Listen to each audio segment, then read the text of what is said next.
Tiene la palabra la asambleísta Doris Solís. Gracias, presidente. Saludo a los colegas asambleístas y al pueblo ecuatoriano que nos sigue en esta noche tan importante, donde debatimos el primer debate de la ley de emergencia humanitaria. Quiero empezar señalando que nunca como ahora la labor legislativa está de cara ante el desafío de responder a los problemas reales del pueblo ecuatoriano. Problemas que hoy tienen dimensiones realmente dramáticas.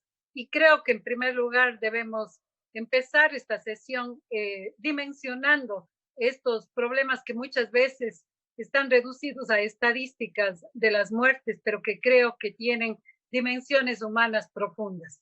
Yo quiero invitarles, colegas legisladores, compañero presidente de la sesión, a que realmente este debate se dé de cara, llevando en nuestro corazón y en nuestra discusión a esos ya asumidos 9,000 fallecidos de nuestra querida provincia de Guayas, a esas decenas de personas que se han caído en las calles, fallecidas, algo que no hemos visto en la historia de nuestro país, a esas personas que están padeciendo por un acceso al servicio de salud, aquellas personas que no tienen acceso a un respirador, a una prueba para saber si están contagiados o no, a las personas que están sufriendo ahora mismo porque no tienen el alimento asegurado.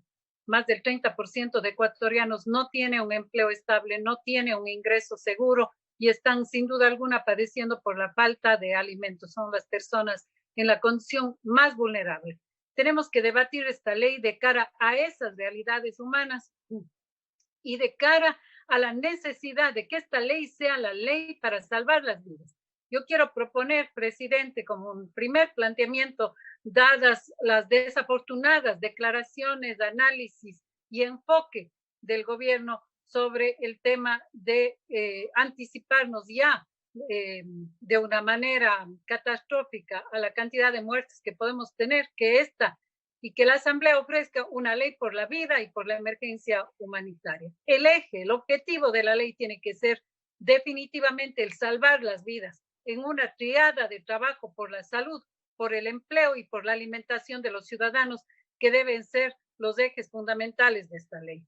A la dramática situación financiera que se ha complicado por la carencia de las pruebas masivas y universales, como señala la necesidad la Organización Mundial de la Salud, los cercos de contagio, el fortalecer el sistema de salud, el proteger con medidas de bioseguridad a los médicos, el comprar respiradores, el asegurar el presupuesto a los gobiernos locales a quienes se les debe desde febrero, etcétera, el poder pedir el apoyo externo, se suma la gravísima situación económica que aquí ya se ha tocado, el cierre de las empresas, la parálisis del comercio, del turismo, del transporte, etcétera.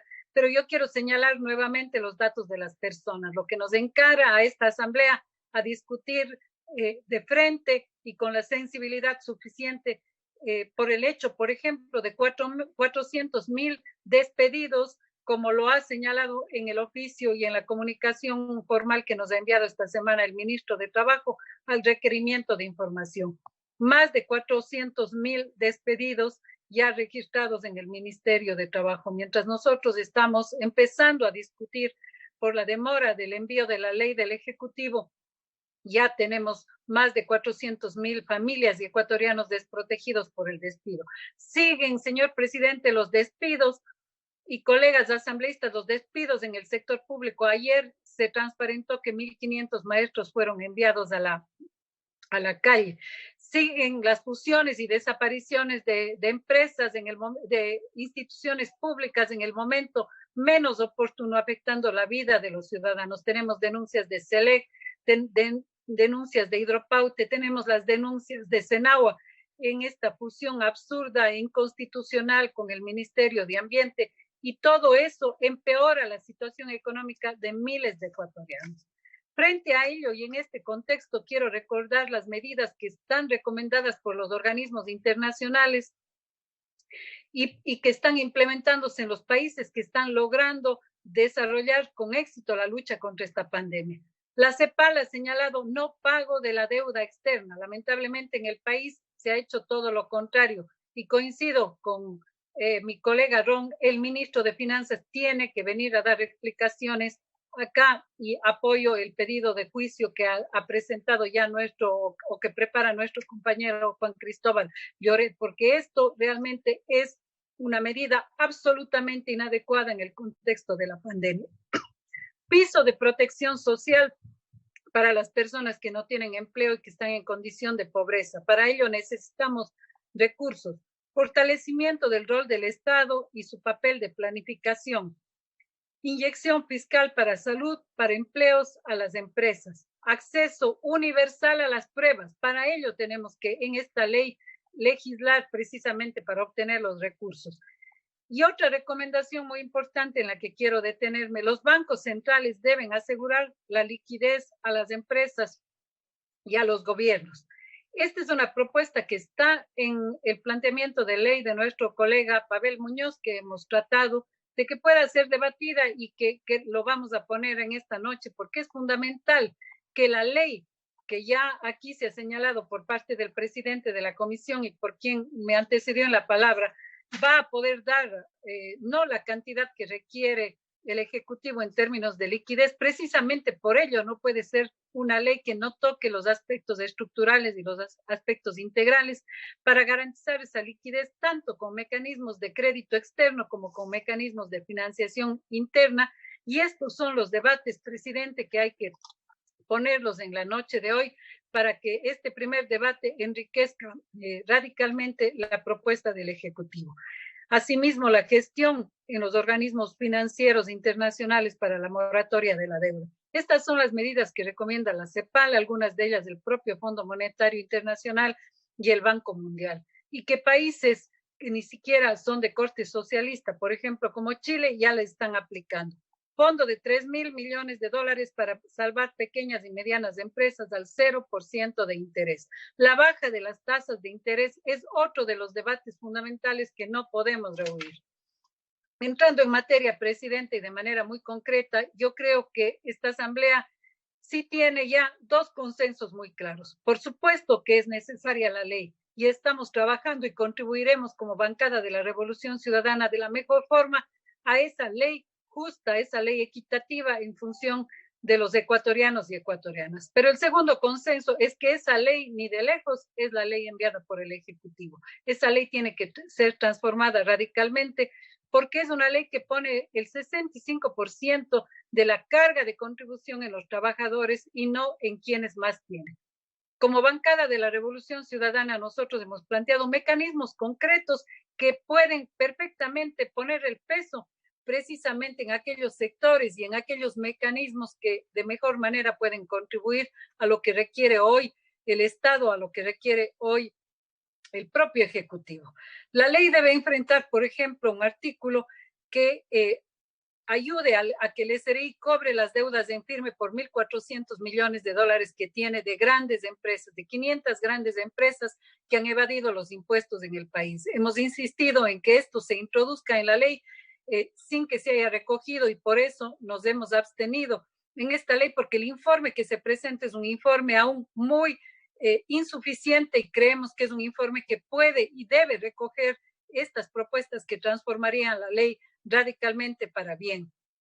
También hemos señalado que en la tabla no puede empezarse por un umbral de $700. Eso sería gravar a quienes menos tienen. La proporción, si se hace un análisis de los que menos tienen, es excesivamente alta y por eso nosotros creemos que esa tabla debe efectivamente revisarse. Pero hay otros mecanismos de contribución y de solidaridad que deben implementarse.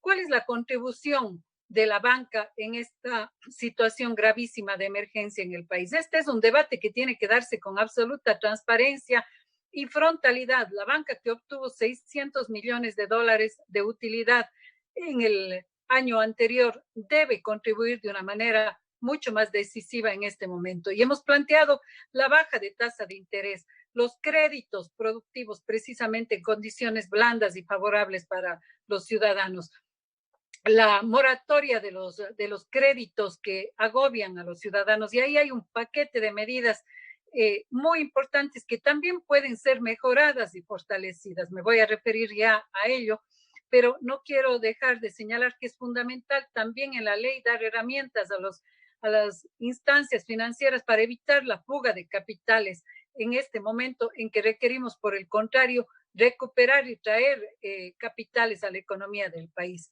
Creo que puede perfeccionarse, debe perfeccionarse, pero no suprimirse aquel impuesto colocado a el patrimonio de las empresas en los paraísos fiscales. No es una medida patriótica sacar los recursos que se generan en el Ecuador a los paraísos fiscales. Y este es un mecanismo recomendado incluso por instancias de Naciones Unidas, precisamente para redistribución de la riqueza. Hay un capítulo importantísimo, ya lo he dicho, de alivio a los ciudadanos. Nosotros creemos que ahí se pueden pulir de mejor manera estos mecanismos.